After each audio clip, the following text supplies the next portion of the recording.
ઓમ શ્રી ગણેશાય નમઃ. જય શ્રી કૃષ્ણ મિત્રો. અધિક માસમાં સાંભળવામાં આવતી તુલસીજીની કથા, નણંદ ભાભીની કથા.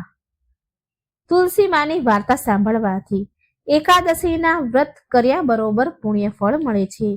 એકાદશીના બીજા દિવસે, દ્વાદશીના દિવસે પવિત્ર પુરુષોત્તમ માસમાં પવિત્ર વ્રત તહેવારમાં માતા તુલસીની કથા સાંભળીએ તો ભગવાન વિષ્ણુ બધી જ મનોકામના પૂરી કરે છે, એમની વિશેષ કૃપા પ્રાપ્ત થાય છે. જો તમને આ વાર્તા પસંદ આવે તો કોમેન્ટ બોક્સમાં જય તુલસીમાં જરૂર લખજો. વિડીયોને લાઈક કરી ચેનલને સબસ્ક્રાઇબ કરવાનું ભૂલશો નહીં. જય તુલસી માતા. એક ગામમાં એક છોકરી તેના ભાઈ ભાભી સાથે રહેતી હતી. તે છોકરીના લગ્ન થયા ન હતા. તે છોકરી તુલસી માતાની બહુ સેવા કરતી હતી. રોજ નિયમપૂર્વક તુલસી માતાની પૂજા પાઠ કરે, તુલસી માને જળ અર્પણ કરે. પણ તે દીકરીની ભાભીને આ બધું પસંદ ન હતું.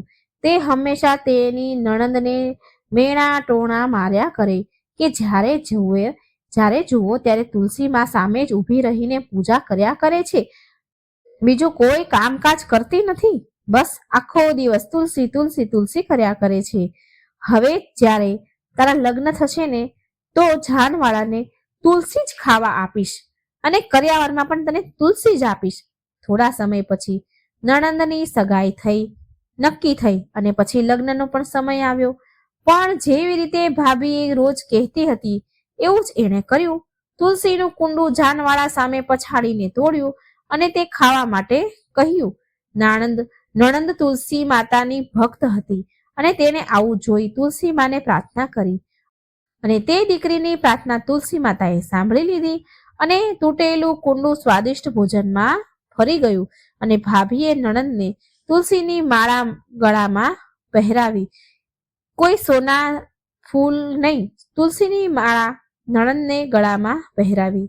પણ માં તુલસીની કૃપાથી એ માળા હીરા, મોતી, ચાંદી, સોનામાં બની ગઈ. વસ્ત્રોની જગ્યાએ ભાભીએ જનોઈ મૂકી. તે પણ સુંદર રેશમી વસ્ત્રમાં બદલી ગઈ. પછી નણંદ વિદાય થઈને તેના સાસરે આવી.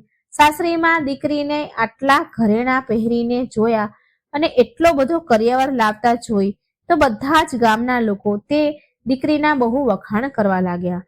ભાભીએ તો કરિયાવરમાં તુલસીનું કુંડું આપ્યું હતું અને ગળામાં તુલસીની માળા પહેરાવી હતી. પણ માતા તુલસીની કૃપાથી એ બધું જ સોનામાં બદલી ગયું. સાસરીમાં ખૂબ માન વધ્યું. લગ્નના 2-3 દિવસ પછી ભાભી તેના પતિને કહે છે કે હવે તમારી બહેનને પગ ફેરા માટે લઈને આવો. તો તે ભાભી જોવા માંગતી હતી કે તેના લગ્ન ગરીબ ઘરમાં કર્યા છે તો કેવી રીતે રહે છે, હું પણ જોઉં. ભાઈ પાસે તેની બહેનને આપવા માટે કંઈ હતું નહીં, માટે તે બહુ ઉદાસ મનથી તેને તેડવા ગયો. તો પણ તે તેની બહેનને લેવા માટે ચાલી નીકળ્યો. જેવો જ તે તેના બહેનના ઘરે ગયો કે વિચારવા લાગ્યો કે હું અંદર કેવી રીતે જાઉં, બધા જોશે તો મને શું કહેશે કે ભાઈ પહેલી વાર બહેનના ઘરે આવ્યો છે અને ખાલી હાથે આવ્યો છે, કંઈ લઈને પણ નથી આવ્યો. પણ ત્યારે ધાબા પરથી બહેને તેના ભાઈને જોઈ લીધો હતો એટલે બહેને તેના ભાઈને અંદર બોલાવ્યો. અંદર આવીને ભાઈએ તેની બહેનને સાસુને કહ્યું કે મારી બહેનને લઈ જવા માટે હું આવ્યો છું પગ ફેરા માટે. પણ તે દીકરીની સાસુ બોલી, નહીં, હું હમણાં મારી વહુને નહીં મોકલું. જ્યારથી મારી વહુ અમારા ઘરે આવી છે, એના પગલા મારા ઘરમાં પડ્યા છે, ત્યારથી મારા ઘરમાં બહુ સુખ, શાંતિ અને ખુશીઓ આવી છે. હવે હું મારી વહુને ક્યાંય નહીં જવા દઉં. પણ ભાઈના વારંવાર આગ્રહ કરવાથી સાસુએ તેની વહુને તેના ભાઈ સાથે મોકલી દીધી. દીકરી તેના ભાઈ સાથે તેના ઘરે આવી તો ભાભી તેને જોઈને ચોંકી ગઈ, કારણ કે તેની નણંદે બહુ બધા ઘરેણા પહેર્યા હતા, બહુ બધો સામાન લઈને આવી હતી. આ બધું જોઈ ભાભીએ નણંદને પૂછ્યું, અમે તો તમારા લગ્ન એક ગરીબ ઘરમાં કર્યા હતા, તો તું આટલા બધા ઘરેણા ને આટલા બધા સામાન તું ક્યાંથી લાવી? ત્યારે તે દીકરીએ નણંદે એની ભાભીને કીધું, આ બધી તુલસી માતાની કૃપા છે. એટલે ભાભી નણંદથી વધારે બળવા લાગી. પછી નણંદ 2 દિવસ રહીને તેના ઘરે સાસરીમાં પાછી આવી જાય છે. પછી ભાભી તેની દીકરીને તુલસી માતાની પૂજા કરવાનું કહે છે કે બેટા તું પણ તુલસી માતાની પૂજા કર, કેમ કે જો ફોઈને તુલસી માતાની પૂજા કરી તો તેને બધું જ મળ્યું. જો તું પણ તુલસી માતાની પૂજા કરીશ તો તને પણ બધું જ મળશે. પણ તેની દીકરીનું મન પૂજામાં લાગતું જ ન હતું. તે તુલસી માતાની પૂજા મનથી ન કરતી, તેની માતાના કહેવાથી પરાણે પરાણે પૂજા કરતી. ભાભી જબરજસ્તીથી છોકરી પાસે, તેની દીકરી પાસે પૂજા કરાવતી. હવે ભાઈની છોકરીના પણ લગ્ન નક્કી થયા અને તેની દીકરીના લગ્ન આવ્યા તો ભાભીએ એવો જ વ્યવહાર કર્યો જેવો વ્યવહાર તેણે તેની નણંદ સાથે કર્યો હતો. પણ એ સમયે કંઈ જ ન બદલાયું, કારણ કે ભાભીની દીકરીએ તુલસી માતાની પૂજા મનથી કરી ન હતી, પરાણે કરી હતી. ભાભીની દીકરી સાસરે આવી જાય છે, પરંતુ ત્યાં પણ લોકો બહુ વાતો કરે છે, બહુ બુરાઈ કરે છે તેની માતાની, કે એની માતાએ એની દીકરીને કંઈ જ ન આપ્યું.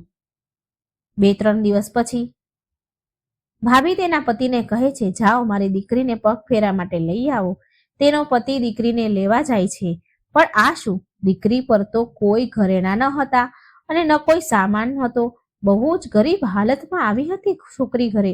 આ જોઈ ભાભી તેના પતિને કહે છે, તમારી બહેનના લગ્ન તો સારા ઘરમાં કર્યા, તે જુઓ કેટલી અમીર પૈસાદાર બની ગઈ, અને તમે આપણી દીકરીના લગ્ન ગરીબ ઘરમાં કરી દીધા.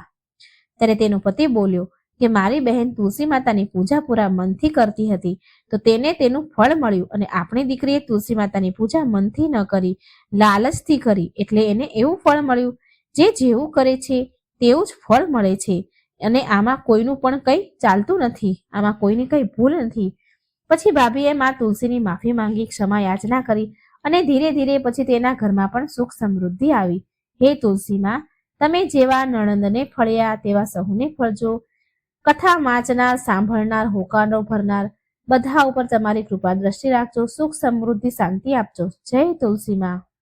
મિત્રો, પુરુષોત્તમ માસમાં તુલસી માને દીવો કરવો જોઈએ. ભગવાન શ્રી હરિ વિષ્ણુને તુલસી અતિ પ્રિય છે. તેમની પૂજામાં તુલસી ન હોય તો ભગવાન પૂજા સ્વીકારતા નથી, થાળ સ્વીકારતા નથી.